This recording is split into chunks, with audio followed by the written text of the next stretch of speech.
Samantala, madalas ba kayong nakararanas na parang pagod o kaya'y hapong-hapo? Abay malaki raw po ang naitutulong ng essential oils at aroma touch para guminhawa ang ating pakiramdam. Yan pong sinubukan ni Pierre Pastor.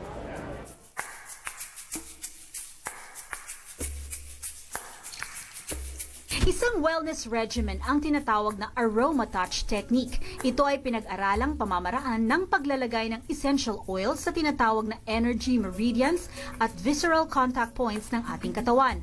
Makatutulong ito para magkaroon ng balanse ang sistema.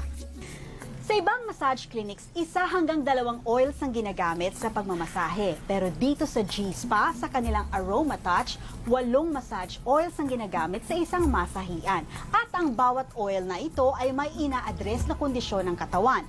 Ang mga oils na ito ay certified pure therapeutic grade oils na nanonood sa ating katawan.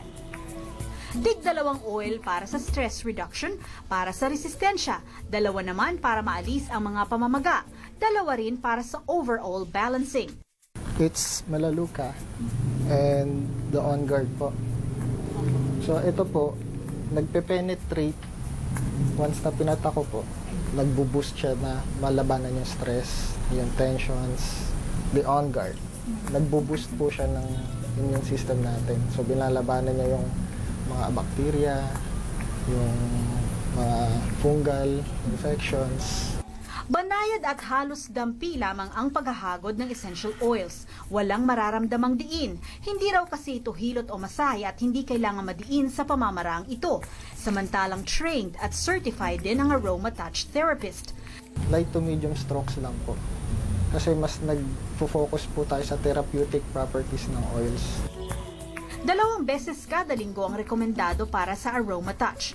Pero kung masyadong busy at walang oras, pwede namang gumamit pansamantala ng lavender spray na ilalagay sa palibot ng kama, sa unan o mga linya ng kwarto. Ang amoy ng lavender na may halong iba pang essential oils ay makatutulong na rin pantanggal ng pagod at stress. Makakatulog ka na maayos.